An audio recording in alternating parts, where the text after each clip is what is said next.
네, 지난주 금요일 9월 9일에 북한이 5차 핵실험을 하였고, 또 그보다 4일 전인 9월 5일에는 이제 북한이 또 동해 쪽으로 탄도미사일을 3발을 발사를 하였습니다. 이것이 남의 이야기가 아니고 우리가 휴전선을 마주 대하고 있는 오늘 우리의 현실의 문제입니다. 또 며칠 전에는 지진이 일어나서 이 세상이 영구하고 견고한 나라가 아니라는 것을 우리가 피부적으로 느꼈죠. 여러 가지 면에서 위기감이 고조되는 그런 현실을 마주 대하고 있습니다. 그러나 우리가 믿음으로 견고히 서고 하나님의 은혜를 구할 때 하나님께서 복음과 함께 이 나라 이 민족을 붙들어 주시고 영광을 받아 주실 줄로 믿습니다. 걱정하고 염려할 것이 아니라 우리가 다 기도할 일이죠. 자, 국가는 기본적으로 국방을 튼튼히 하여 국민의 생명과 재산을 보호하는 일이 국가의 기본적인 존재 이유입니다. 그래서 대통령을 비롯한 위정자들이 가장 먼저 신경 써야 할 것도 국민의 안전이죠. 국민의 생명과 재산을 보호하는 일. 자, 그러면 세계 여러 나라 중에 과연 그 모든 면에 있어서 완전한 나라가 있는가? 이런 질문을 해보면 정도의 차이는 있겠지만 완전하고 안전한 나라는 없다는 것입니다. 이렇게 국방과 치안이 완전하고 또 의식주로 인해서 고통받는 사람이 없고 더 나아가 사회에 정말 정의가 실현이 되어 공법이 강물처럼 흐르고 약자를 배려하는 사회 안전망이 잘 구축된 좋은 나라를 만들겠다는 각오는 할 수 있지만 이 세상에 실제 그런 나라는 존재하지 않는다는 것입니다. 왜 그런가요? 이 세상 나라를 구성하고 있는 사람들이 부패하고 타락한 죄인들이기 때문에 그렇습니다. 그래서 처음에 공산주의 자들이 나타나고 공산주의 이론대로 하면 말 그대로 모든 사람이 정말 함께 잘 사는 그런 이상향의 세계가 올 줄 알았습니다. 그런데 그 공산주의자들이 한 가지 계산에 넣지 못한 것이 있는데요. 인간이 부패한 존재라는 것입니다. 부패하고 타락한 인생은 그 이상대로 움직여지는 것이 아니죠. 그래서 공산주의자, 공산당원들 몇 사람만 잘 사는 그런 나라가 돼가고 있죠. 이건 좀 다른 얘기인데요. 2007년 4월 5월에 조사된 47개국 4만 5천 명을 대상으로 실시된 각국 국민들의 국가 만족도 조사가 있었는데 중국이 83%로 가장 높았고 그 다음 말레이시아 76, 방글라데시 75, 스웨덴이 66. 특이한 것은 서구에 잘 사는 나라들보다 신흥 경제 성장 국가인 중국, 말레이시아, 방글라데시 이런 아시아 국가들이 1, 2, 3위를 차지하고요. 최고의 복지 국가로 손꼽히는 스웨덴이 4위를 한 것이었습니다. 이 리서치를 실시한 기관에서 그 이유를 나름대로 설명을 했는데 경제 성장으로 최근 주머니 사정이 좋아진 나라들일수록 국가 만족도가 높았다. 이제 그렇게 해석을 하였습니다. 당연한 얘기죠. 과거에는 못 살다가 잘 살게 되었으니 당연히 만족감이 큰 것이죠. 늘 맛있는 진수성찬을 항상 먹는 사람은 자신이 얼마나 좋은 환경을 누리는지 모르죠. 그러나 굶던 사람이 진수성찬을 대하게 된다면 이 만족감은 말할 수 없이 큰 것이죠. 자, 그러나 이제 또 항상 좋은 것이 가득하다 할지라도 이 세상에는 만족이 없습니다. 말레이시아나 방글라데시보다 2007년도에 우리나라가 그보다 못 쓴다 이렇게 말하기가 어려웠죠. 그런데 그때 우리나라 국가 만족도는 11%를 나타낸 아프리카의 나이지리아보다도 낮은 9%로 이렇게 나왔다는 것입니다. 이 30년 전만 해도 삶의 질이 너무나 달라졌지만 만족감은 그렇게 크게 나아진 것 같지 않습니다.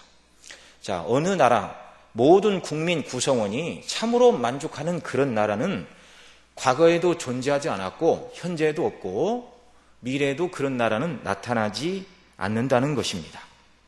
이건 불변의 진리이죠. 자, 서론적으로 이런 말씀들을 드린 이유가 무엇이냐면 과거와 현재 존재했던 이 세상 나라들과 비교해 볼 때 오늘 본문에 기록되고 있는 예수님께서 장차 이루실 하나님 나라의 모습은 이 세상 나라들과 너무나 다른 완전하고도 완벽한 나라요, 정의로운 것을 넘어서는 최고의 영광스러운 모습인 거룩한 나라라고 오늘 말씀이 오늘 우리에게 이것을 가르쳐주고 있습니다. 저와 여러분이 장차 들어가게 될 이 나라는 거룩한 나라, 최고의 개념이죠.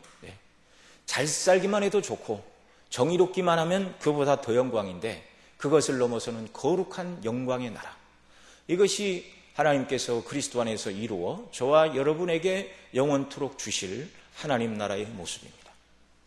오늘 본문 20절을 보면 우리 읽은 20절 말씀 같이 한번 더 읽습니다. 그날에는 말방울에까지 여호와께 성결이라 기록될 것이라. 여호와의 전에 모든 솥이 제단 앞 주발과 다름이 없을 것이니, 이렇게 말씀하는데요. 자, 말방울에까지 여호와께 성결이라 기록될 것이라. 이 성결이라는 말은 히브리어로 코데시라는 말인데, 이 코데시라는 말이 제일 많이 번역된 말은 거룩이라는 단어로 번역이 되었습니다. 그래서 하나님께서 이스라엘 백성들을 향하여 이렇게 말씀하셨죠. 내가 거룩하니 너희도 거룩하라. 바로 그 거룩이라는 단어가 코데시인데 오늘 본문에서는 성결이라는 말로 번역이 되었습니다. 이 코데시라는 단어는 거룩뿐만 아니라 성결, 신성, 구별하다 이렇게 우리 성경에 번역이 되고 있는데요. 이 여호와께 성결이란 말은 구약 성경을 읽다 보면 이제 한 군데 드러나죠. 어디서 나옵니까? 대제사장이 머리에 쓰는 관에 금으로 패를 만들고 그 패에 여호와께 성결이라고 새기라고 말씀해 주셨습니다. 출애굽기 28장 36절 이하인데요. 우리 잠깐 좀 찾아서 보겠습니다. 구약성경 출애굽기 28장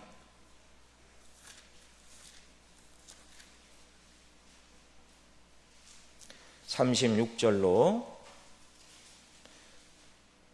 38절까지 우리 한 목소리로 같이 읽습니다. 시작. 너는 또 정금으로 패를 만들어 인을 새기는 법으로 그 위에 새기되 여호와께 성결이라 하고 그 패를 청색끈으로 관 위에 매되 곧 관 전면에 있게 하라. 이 패가 아론의 이마에 있어서 그로 이스라엘 자손의 거룩하게 드리는 성물의 죄권을 담당하게 하라. 그 패가 아론의 이마에 늘 있으므로 그 성물을 여호와께서 받으시게 되리라. 아멘. 자, 이 여호와께 성결이라는 말은 대제사장이 쓰는 관에 금으로 패를 만들고 써서 붙이는 글씨다라는 것을 우리가 지금 성경을 통해서 살펴봤는데요. 여호와께 성결이라는 말은 대제사장이 여호와께 성결하게 거룩한 존재로 바쳐졌다는 것입니다. 대제사장이 백성을 위하여 속죄하기 전에 먼저 자기를 위하여 속죄의 제사를 드리고 그 다음에 백성들을 위한 중보의 제사를 드릴 수 있었는데, 하나님께서는 대제사장이 자기를 위하여 속죄의 제사를 드릴 때 이것을 기쁘게 받아주시고 여호와께 성결한 자로, 여호와 앞에 거룩한 자로, 이 말은 이제 다른 말로 구별되다라는 그 말인데요. 하나님께서 이 하나님 앞에 제사를 드리는 사람으로 거룩하게 구별하여 주신 존재입니다. 그래서 제사장이 자기를 위하여 속죄한 이후에 백성들의 거룩을 위하여 성물의 죄권을 담당하는 자로 하나님이 삼으셨다, 이렇게 말씀합니다. 물론 대제사장을 거룩하게 구별해 주신 것은 예수님으로 말미암아 이루실 구속의 예표이죠. 대제사장이 여호와께 성결한, 여호와께 거룩한 자로 구별될 수 있는 것도 예수님이 대제사장 입장으로 봐서는 앞으로 와서 흘리실 완전한 속죄의 피 때문에 하나님이 그 제사를 받으시고 제사장을 거룩한 자로 구별해 주신 것입니다. 예수 그리스도의 거룩한 피 흘림 때문에 예수님 믿는 저와 여러분을 하나님께서 의롭게 여기시고 또 받아주시는 것이죠. 자, 오늘 본문 20절이 말하는 그날은, 그날에는 말방울까지 이렇게 말하고 있는데, 그 20장, 스가랴 14장 1절에 기록되고 있는 것처럼 바로 여호와의 날입니다. 여호와의 날, 그날.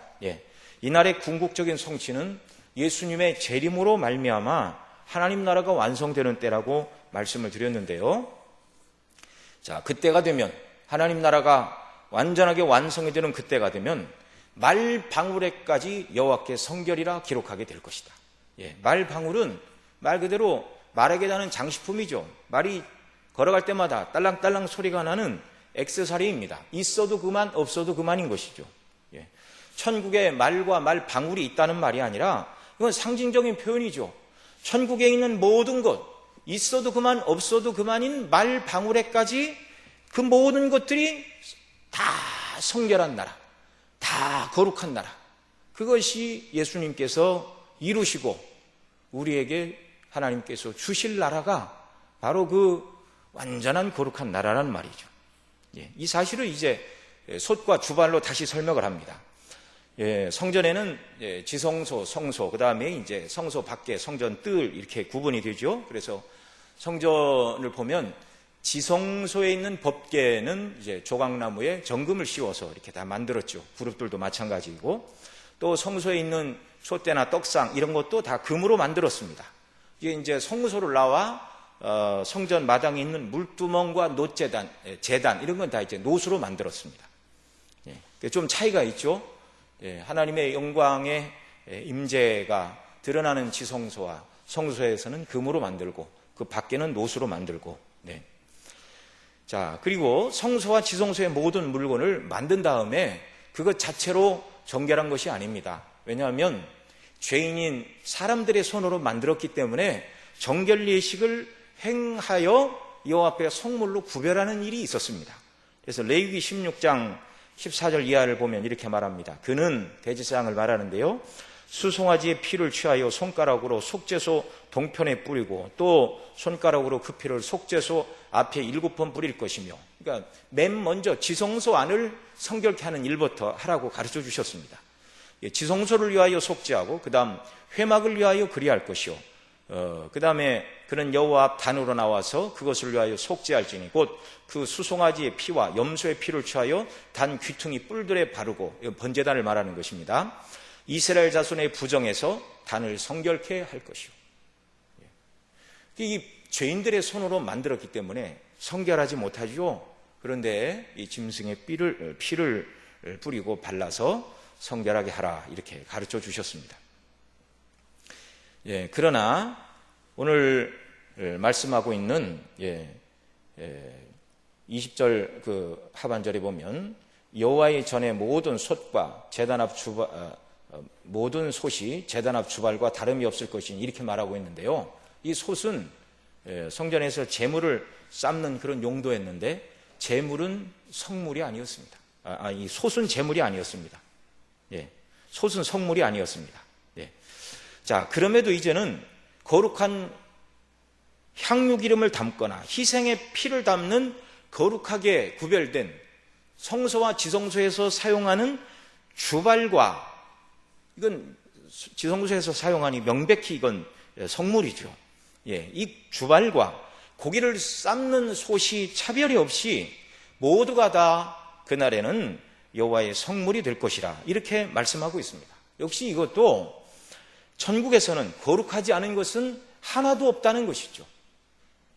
사소해 보이고 별것 아닌 것 같아 보이는 것이라도 천국에서는 거룩하지 않은 것은 하나도 없다. 이 모든 것은 예수님의 피로 죄를 씻고 의롭다 하신 자들을 천국에 들어가게 하실 때 하나님께서 완전한 성화, 곧 영화로운 존재로 하나님께서 저와 여러분을 변화시켜 줄 것이고, 그런 영화로운 존재들이 거하는 천국에는 모든 것이 다 거룩하다. 또 21절 말씀 또 보겠습니다. 21절 같이 읽습니다. 예루살렘과 유다의 모든 솥이 만군의 여호와의 성물이 될 것인즉 제사 드리는 자가 와서 이 솥을 취하여 그 가운데 고기를 삶으리라. 그날에는 만군의 여호와의 전에 가나안 사람이 다시 있지 아니하리라. 여기 21절 하반절에 보면 가나안 사람이 다시 있지 아니하리라 이렇게 말씀하고 있습니다. 여기 가나안 사람이라는 말은 두 가지로 설명할 수 있습니다. 첫째는 장사하는 사람이라는 뜻입니다. 두 번째로는 이방인이란 뜻으로 설명할 수도 있습니다. 가나안 사람, 장사하는 사람이든 이방인이든 어떻게 해석하든 결론은 똑같아지는데요. 먼저 가나안 사람이라는 말은 장사하는 사람들의 별칭인데요. 스바냐 11장 11절에 보면 우리말 성경은 이렇습니다. 가나안 백성이 다 패망하고 은을 수운하는 자가 끊어졌음이니라. 그런데 영어 성경 NIV에서는 이 가나안 백성을 장사꾼이라고 말합니다. 머천. 킹 제임스 버전에서도 장사하는 사람들, 머천 피플 이렇게 번역을 하고 있습니다. 이게 이 가나안 사람이라는 어원 자체가 이제 장사꾼이다 그런 말인데요. 그래서 스바냐 1장이 말하는 가나안 사람들이 패망했다는 말은 더 이상 장사하고 무역하는 사람들이 존재하지 않는다 그런 말이죠. 어디에 그런 사람이 없는가? 성전에 그런 사람이 없다. 요한복음 2장에 보면 예수님께서 공생의 사역을 처음 시작하실 때 성전을 정결케 하신 일이 기록이 되고 있습니다.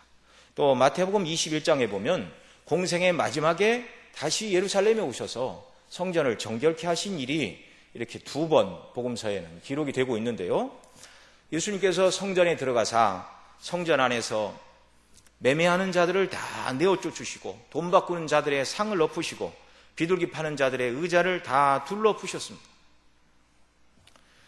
이 가나안 사람을 장사하는 사람으로 해석을 하면 그날에 곧 천국에서는 모든 것이 거룩하니 하나님께 제사 드리기 위해 따로 구별된 물건을 파는 사람이 필요 없는 나라, 모든 것이 성결하고 거룩한 곳이다.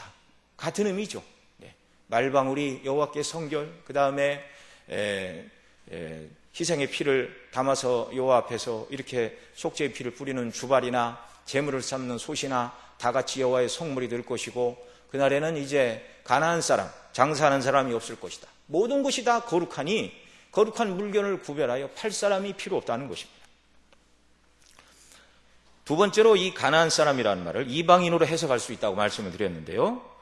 이 가나안 7족들이 가나안 땅에 살고 있었죠. 거룩하게 변화되지 않은 이방인은 절대로 천국에 들어갈 수 없습니다. 혈통적인 유대인들 입장에서 오늘날 저와 여러분들을 본다면 유대인 입장에서 저와 여러분은 천국에 들어갈 수 없는 사람들입니다. 유대인의 피가 섞이지 않은 사람들은 말 그대로 이방인이죠. 그러나 사도 바울은 갈라디아서 3장에서 그리스도 안에 있는 자들은 다 아브라함의 자손인데 영적인 이스라엘이라고 우리에게 가르쳐주고 있습니다. 예수님의 십자가의 피가 저와 여러분을 깨끗하게 하여 하나님 나라에서 더 이상 이방인이 아닌 하나님의 참된 백성들로 저와 여러분을 다 만들어 주신 것이죠. 거룩한 자로, 완전한 성화를 이룬 영광스러운 존재로. 이것이 정말 저와 여러분의 소망입니다. 이것이 오늘 스가랴를 통해서 우리에게 보여주시는 하나님 나라의 완성된 궁극적인 그 나라의 모습인데요. 이 거룩한 나라, 하나님께서 이 나라를 값없이 누구에게 주셨는가? 오직 예수 그리스도의 피로 죄 씻음을 받은 자들에게, 은혜로 구원 얻은 저와 여러분에게 이 나라를 약속해 주셨습니다. 그래서 우리에게 가장 좋은 날은요, 내일은 추석 명절인데 추석도 아니요, 또 대학 입시를 바라보고 우리 공부하는 학생들이 있는데 원하는 학교에 합격을 하면 참 좋겠죠. 뛸 듯이 기쁠 것입니다. 또 취직시험, 공무원시험 준비하는 사람들, 또 그런 과정을 거치고 결혼식 날짜를 받아서 결혼 날짜를 받아내는 사람들, 그런 날이 오면 너무나 기쁘고 영광스러운 날이겠죠. 그러나 우리에게 있어서 가장 기쁘고 영광스러운 날은 바로 거룩한 나라, 완성될 이 나라, 그 나라에 들어가게 되는 주님의 재림의 날, 천국이 임하는 그날이 가장 영광스럽고 복된 날임을 믿으시기 바랍니다. 이거 붙들고 살아가는 사람들이 그리스도인입니다. 이 소망이 없이 교회를 나온다면 아무 의미가 없는 거예요. 우리 중에는 그런 사람이 없겠지만 간혹 이 젊은 사람들은 친구 따라서 교회 오기도 하고 분위기에 휩쓸려 교회 오기도 하고 사람 만나기 위해서 오기로 하고 장사하기 위해서 교회를 오는 사람도 있기는 하지만 이 복음의 핵심과 복음이 약속하는 하나님 나라에 대한 소망이 없다면 이건 정말 하나님과 아무 상관도 없는 사람입니다. 이 날을 소망하며 이 날을 중심으로 이 땅을 살아가는 저와 여러분 모두가 되시기를 바랍니다. 자, 이 하나님 나라, 자, 이제 장차 이 말 하나님 나라 입장에서 이 말씀을 쭉 지금 살펴봤는데요. 하나님, 크게는 하나님 나라인데 이 하나님 나라는 용어를 두 가지로 구분해서 우리가 생각할 수 있습니다. 하나는 그리스도의 구속으로 현재 존재하는 교회가 바로 하나님 나라이죠. 이 현존하는 하나님의 나라, 교회를 표현할 때 보통 은혜의 왕국 이렇게 표현합니다. 한번 따라해 보겠습니다. 은혜의 왕국, 또 다른 말로는 은혜의 나라 이렇게 표현을 하는데요. 그리고 또 하나는 예수님의 재림으로 완성될 하나님의 나라를 옛사람들은 영광의 왕국, 영광의 나라라고 불렀습니다. 그럼 이제 한번 우리 붙여서 해보겠습니다. 은혜의 왕국, 영광의 왕국. 지금 저와 여러분은 어디에 살고 있죠? 은혜의 왕국에 살고 있지만 어떤 나라를 소망하고 있습니까? 영광의 왕국이 임하기를 바라고 있습니다. 그 영광의 왕국을 오늘 우리가 살펴본 스가랴 14장 20절 21절에서는 거룩한 나라라고 말하고 있습니다. 그 영광스러운 국면 중에 하나를 지금 보여주는 것이죠. 거룩한 나라.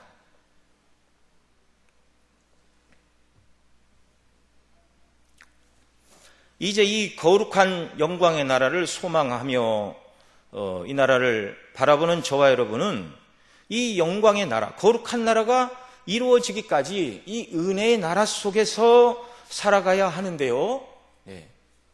저와 여러분의 삶 속에서 아직 완전히 임하지 않은 은혜의 나라 속에 살고 있지만 우리가 그 영광의 나라를 바라보고 영광의 나라의 백성답게 거룩한 하나님의 백성으로 저와 여러분이 이 땅을 살아가게 된다면 우리 주변에 아직 예수님 모르는 사람들, 또 예수님 믿어도 연약한 모든 사람들이 하나님 나라의 그 영광스러운 모습, 거룩한 모습을 참 다른 사람이 저와 여러분을 통해 볼 수 있다면 얼마나 하나님 앞에 영광스럽고 감사한 일입니까? 저와 여러분을 통해서 이 영광의 나라의 거룩한 백성의 모습이 이 땅에 이루어지는 역사가 있기를 바랍니다. 물론 예수님 재림하시기까지 저와 여러분이 완전히 성화되지 못하기 때문에 천국에서의 그 거룩한 모습이 다 드러나지는 않는다 할지라도 그러나 그나의 모습을 가지고 살아가는 일에 힘을 써야 하는 것은 너무나 당연한 것입니다. 오늘날 예수님 믿기만 하면 모든 죄를 다 용서받았으니 믿고 난 다음에는 무슨 죄를 지어도 상관없다고 말하는 소위 구원파 이단들이 있죠. 그들과 우리는 달라야 됩니다. 믿는 대로 살아야 되죠. 믿는 대로. 예수님 믿음으로 죄사함 받았으니 죄사함 받은 삶의 표적을 우리가 삶 속에서 드러내고 영광의 나라의 백성으로 부름을 받았으니 그 나라의 한 모습인 거룩한 하나님 나라의 백성으로 이 땅을 살아가면서 그 날을 기다리는 것. 그건 뭐 너무나 당연한 것이죠.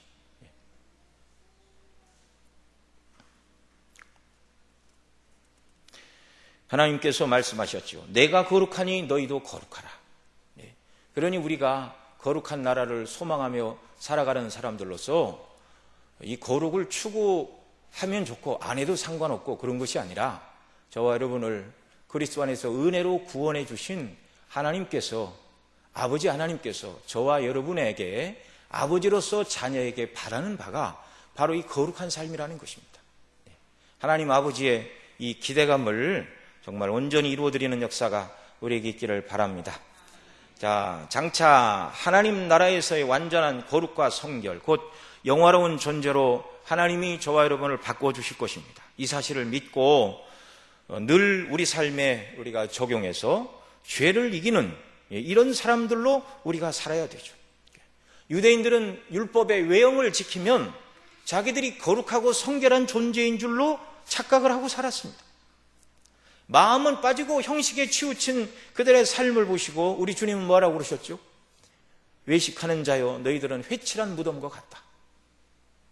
무덤 속에 시체가 썩어 막 그 부패가 진행되고 있는데 겉은 멀쩡한 이런 모습처럼 예수님이 그들을 외식하는 그들을 책망하셨습니다.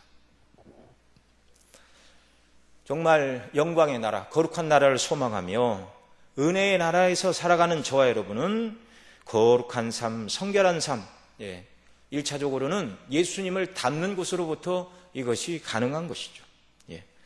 겉으로 거룩한 척하는 것이 아니라 심령으로부터 변화되어 늘 그리스도의 십자가의 대 속에 은혜에 대한 감격과 기쁨을 가지고 늘 주님과 연합되고 일치되어 있어서 그리스도를 붙들고 의지하고 성령님을 의지하게 될 때 그때 정말 예수님 닮아 거룩한 삶의 모습이 저와 여러분에게 나타나게 되는 줄로 믿습니다.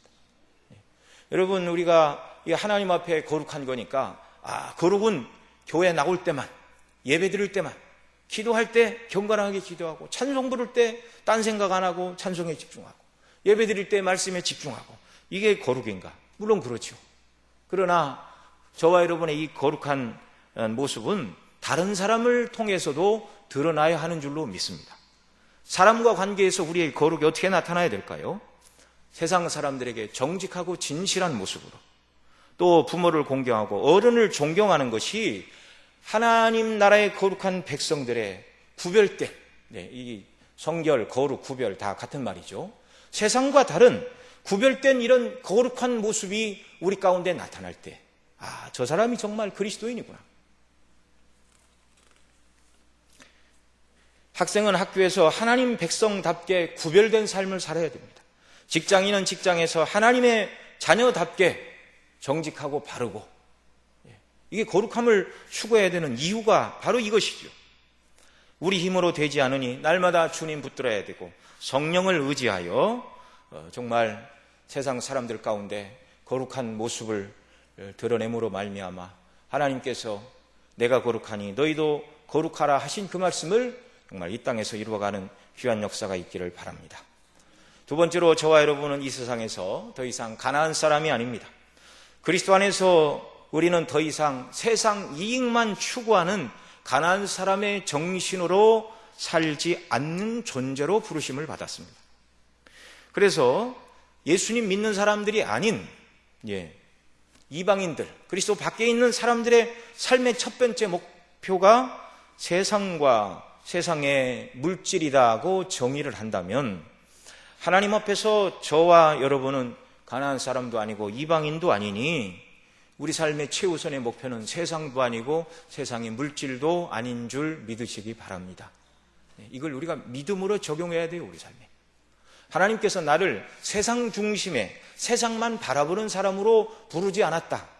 나를 거룩한 하나님의 자녀로, 구별된 사람으로, 세상 사람들과 생각이 다르고 행동이 다르고 가치관이 다른 사람으로 하나님이 나를 바꿔주셨다는 것을 믿고 우리 삶 속에 적용하는 역사가 우리에게 있기를 바랍니다. 자, 끝으로 이 나라는 영원한 나라입니다. 오늘 우리가 20절, 21절을 읽었는데요. 우리가 앞에 있는 11절 말씀 함께 또 보겠습니다. 우리 중간에 11절 이 부분은 강론을 하지 않고 그냥 넘어왔는데 스가랴 14장 11절 같이 읽습니다. 시작. 사람이 그 가운데 거하며 다시는 저주가 있지 아니하리니 예루살렘이 안전히 서리로다. 이렇게 말씀합니다. 이것도 이 예루살렘 하나님 나라를, 궁극적인 하나님 나라를 내다보시면서 하시는 말씀인데, 다시는 저주가 있지 아니하리니, 저주가 없으니 어떻게 된다? 예루살렘이 안전히 서리로다. 저주가 없으니 영원토록 평안하다, 그 말이죠. 죄가 없는 거룩한 나라가 천국이죠. 그리고 죄가 없으니 저주가 없는 나라입니다. 여러분, 이 저주가 없다는 말이 무슨 말이죠? 아담과 하와가 선악과를 따먹음으로 저주를 받아 에덴 동산에서 쫓겨났습니다. 이스라엘 백성들이 가나안 땅에 들어가 살 때 우상 숭배를 함으로 하나님의 저주를 받아 가나안 땅에서 북쪽 열집하는 아수르에서 망해서 돌아오지 못했고, 남쪽 유다 왕국도 바벨론의 포로로 끌려갔습니다. 하나님의 은혜로 다시 돌아오기는 했지만 저주를 받으면 어떻게 되는가? 쫓겨나는 것입니다. 다시는 저주가 없다는 이 말은요, 죄를 짓지 않는 완전한 거룩한 나라, 그래서 다시는 천국에서 쫓겨남이 없는 완전한 평강이 계속되는 나라다라는 것을 우리에게 보여주는 것이죠. 이 영원한 나라를 하나님께서 그리스도 안에서 예수님의 피로 우리 죄를 씻으시고 예수님 때문에 그 예수님을 믿는다는 바로 그 놀라운 믿음 하나 보시고, 물론 믿음도 하나님의 선물이죠. 은혜로 주신 나라입니다. 그 기독교는요, 감사할 것밖에 없어요.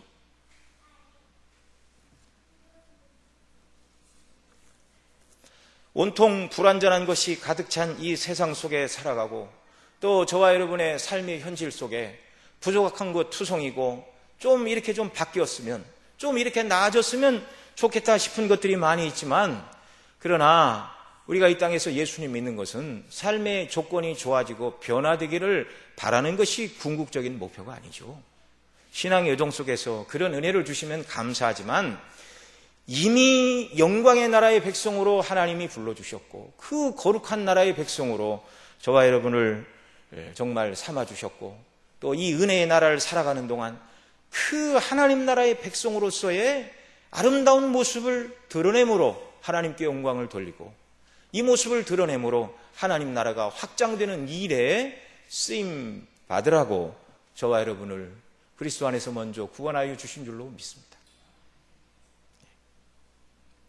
이 나라를 하나님께서 우리 위에 예비하셨음을 날마다 기뻐하시면서 정말 소망을 그 나라에 두고 영원토록 그 거룩한 나라, 영광의 나라, 한번 우리에게 주신 그 나라, 빼앗기지 않는 이 영광의 나라, 뭐 그 영원한 영광의 나라에 비하면 이 세상은 뭐 짧은 것이죠.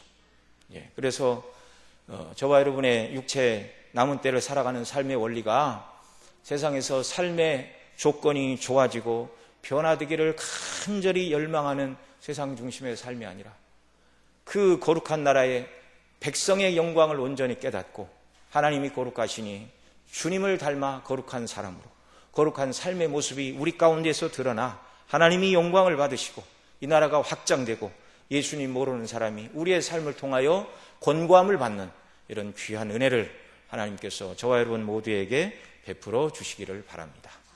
기도하시겠습니다. 하나님 아버지, 고맙고 감사합니다. 오늘도 저희들 하나님의 존전에 함께 모여 예배하게 하시고 또 주의 말씀 듣도록 은혜를 베풀어 주셨는데, 예수님 안에서 값없이 우리에게 약속하신 이 영광의 나라, 정말 우리는 이미 영적으로는 그 나라에 들어갔고 현실적으로는 은혜의 나라 속에 우리가 살고 있는데, 하나님의 말씀과 성령의 인도하심 가운데 정말 거룩한 나라의 백성으로서 거룩을 추구함으로 주님의 이름을 높이고 우리의 신분을 분명히 하는 이런 역사들이 넘쳐나도록 은혜를 덧입혀 주옵소서. 날마다 천국에 대한 소망이 더 충만해지고 이 충만한 하나님 나라를 증거하는 삶이 되도록 은혜를 베풀어 주옵소서. 우리 구주 예수님의 이름으로 기도드리옵나이다.